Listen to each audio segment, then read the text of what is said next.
मुझे जो लोग फॉलो करते हैं या जिस जनरेशन को मैं इंस्पायर करूं।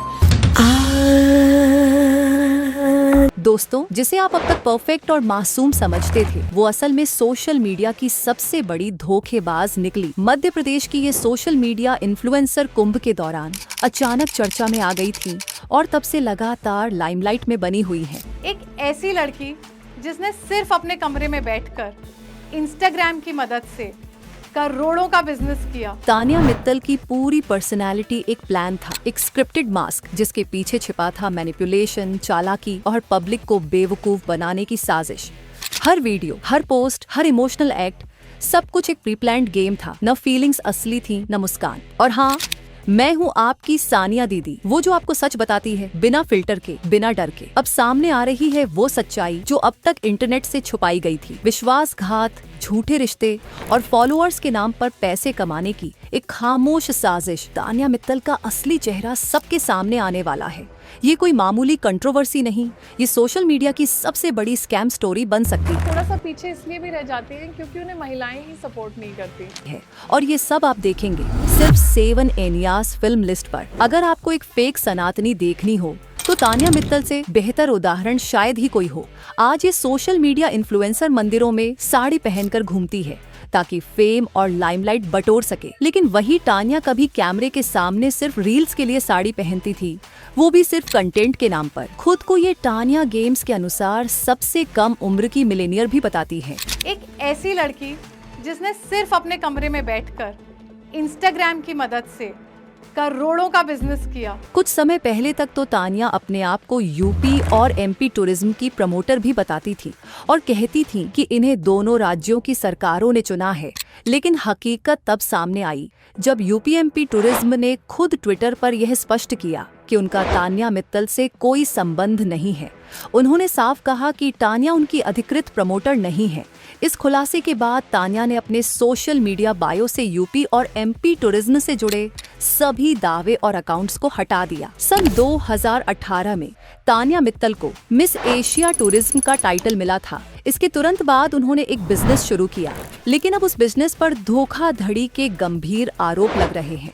कई कस्टमर्स ने दावा किया है कि उन्होंने तानिया की वेबसाइट से प्रोडक्ट्स ऑर्डर किए, लेकिन ना तो उन्हें ऑर्डर मिला, ना कोई अपडेट और ना ही रिफंड। लोगों के मुताबिक उन्होंने पेमेंट कर दी थी, फिर भी महीनों बीत गए और सामान का कोई अता पता नहीं। कुछ यूजर्स ने तो ये तक लिखा कि उन्हें ऑर्डर किए हुए लगभग 1 साल हो चुका है, लेकिन अब तक ना डिलीवरी हुई और ना ही कंपनी की तरफ से कोई जवाब आया। इतना ही नहीं, कंपनी की तरफ से कोई प्रॉपर कस्टमर सपोर्ट भी उपलब्ध नहीं है। लोग सोशल मीडिया पर खुलकर कह रहे हैं कि तानिया का ये पूरा बिजनेस एक बड़ा स्कैम हो सकता है और शायद इन्हीं स्कैम किए गए पैसों से मैडम कभी बकलावा खाने दुबई निकल जाती हैं, तो कभी मंदिरों में दर्शन करने साड़ी पहनकर नई रील्स बना लेती हैं। कुंभ के दौरान जब भीड़ बेकाबू हो गई थी और लोगों की जान खतरे में थी, तब भी तानिया मित्तल कैमरा लेकर लगातार रील्स बना रही थी। उन्होंने दावा किया कि वे बच्चों, बुजुर्गों, महिलाओं और विदेशी नागरिकों की मदद कर रही थी। भगदड़ हो रही थी, बच्चे मर रहे थे,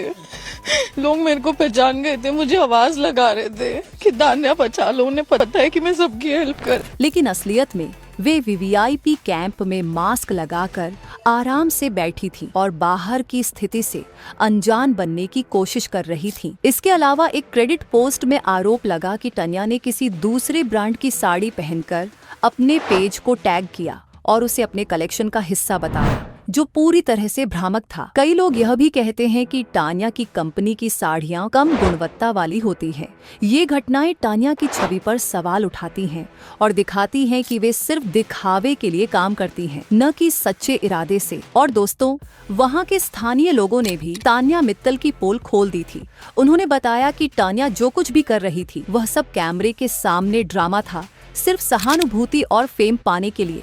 कैमरे के पीछे उन्होंने किसी की कोई मदद नहीं की, बल्कि वे वीवीआईपी कैंप में बैठकर अपने पैरों के छालों की रील बना रही थी और रोकर दिखा रही थी कि उन्होंने कितनी मदद की है। वीवीआईपी घाट पर 4 बॉडीगार्ड्स के साथ घूमते हुए वह खुद को बड़ी सेलिब्रिटी समझती थी। पहली बात, अगर आप वीवीआईपी ट्रीटमेंट लेकर तीर्थ पर जा रहे हैं और वहां अपने पैरों पर छाले दिखा रहे हैं, तो इससे बेहतर है कि आप तीर्थ ही न जाएं।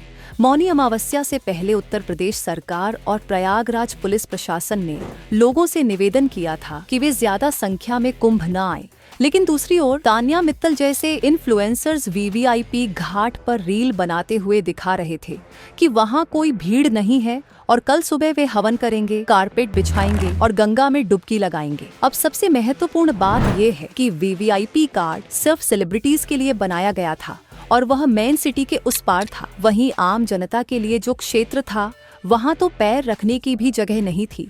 लेकिन तान्या मित्तल जैसे सोशल मीडिया इन्फ्लुएंसर्स ने लोगों को गलत जानकारी देकर पूरी तरह मिसलीड किया। जब उनके कमेंट सेक्शन में हेट भड़कने लगा तो उन्होंने स्क्रीनशॉट्स दिखाना शुरू किए जिसमें उनके द्वारा मदद किए गए लोग व्हाट्सएप पर धन्यवाद संदेश भेजते नजर आए। पहली बात, ऐसे लोगों को उनका व्हाट्सएप नंबर कैसे मिला? दूसरी बात, ये सब पोस्ट करके वे क्या साबित करना चाहती थीं? उनकी रीच कम होने की वजह से वे बार बार एक ही वीडियो अपलोड और डिलीट करती रहीं। मंदिरों में जाकर साड़ी पहनकर रील्स बनाना भी केवल दिखावा ही साबित होता है। दोस्तों, जब पहलगाम अटैक हुआ था तब तान्या मित्तल खुलेआम मुस्लिमों का समर्थन कर रही थीं। वह कह रही थीं, और न्यूज़ में टेररिस्ट और टेररिज्म के बारे में बात हो रही है। मेरा ये मानना है कि टेररिज्म का कोई रिलीजन नहीं होता, कि आतंकवाद का कोई धर्म नहीं होता और ऐसे कई बयान दे रही थी। लेकिन सच तो ये है कि उस वक्त सभी टूरिस्टों से उनका धर्म पूछा गया था और उसी आधार पर उन्हें निशाना बनाया गया था। लोग यूपी टूरिज्म को टैग करके सवाल करने लगे कि यह आपकी ब्रांड एम्बेसडर कैसे ऐसी बातें कर सकती हैं। तब यूपीएमपी टूरिज्म ने स्पष्ट कर दिया कि तान्या मित्तल उनकी ब्रांड एम्बेसडर नहीं है। वैसे भी सरकार इतनी भोली भाली नहीं है कि बिना वजह किसी अनजान और विवादित व्यक्ति को ब्रांड एम्बेसडर बना दे। अगर बनाना ही हो तो किसी भरोसेमंद और नामी शख्सियत को बनाया जाता, न कि किसी ऐसी व्यक्ति को जिसे कोई खास जानता भी नहीं। अगर उर्वशी रौतेला को कोई कड़ा मुकाबला दे सकता है तो वह तान्या मित्तल ही है। ना तो तान्या अपनी तारीफ करने से कभी पीछे हटती है और ना ही झूठे दावों में। कभी वह खुद को आर्किटेक्चर की डिग्री धारक बताती हैं तो कभी कहती हैं कि वे 12वीं पास हैं। तान्या ने यह भी दावा किया है कि उन्होंने अब तक 320 बच्चों को गोद लिया है और कई लड़कियों की शादियां भी करवाई हैं। शायद अपने इन अडॉप्टेड बच्चों की सेवा में इतना व्यस्त होने की वजह से वह अपनी कंपनी के ग्राहकों पर ध्यान नहीं दे पाती। ये बात और भी आश्चर्यजनक है कि कुंभ के दौरान मदद नहीं करने के बावजूद उन्होंने कई रील्स बना डाली, लेकिन अडॉप्ट किए गए बच्चों के लिए एक भी रील नहीं बनाई। धर्म को बढ़ावा देना बुरा नहीं, लेकिन समस्या तब होती है जब कोई अपने निजी फायदे के लिए धर्म का नाम लेकर लोगों का फायदा उठाता है। तो दोस्तों, अब आप जान ही चुके हैं तान्या मित्तल की असली सच्चाई, जो जितनी चमकदार दिखती है उतनी ही धोखेबाज भी है। अगर आपको ऐसा खुलासा पसंद आया हो तो वीडियो को लाइक और शेयर करना बिल्कुल न भूलें। कमेंट में हमें बताएं कि आप तान्या के बारे में क्या सोचते हैं और कौन सा दूसरा कंट्रोवर्सी एक्सपोज करना चाहते हैं। और हाँ, हमारे चैनल 7 एनियास फिल्म लिस्ट को सब्सक्राइब जरूर करें ताकि आप हर एक्सक्लूसिव और जबरदस्त कंटेंट सबसे पहले देख सकें। याद रखिए, सच सामने लाना हमारा मकसद है और हम आपके साथ हैं हर खुलासे में।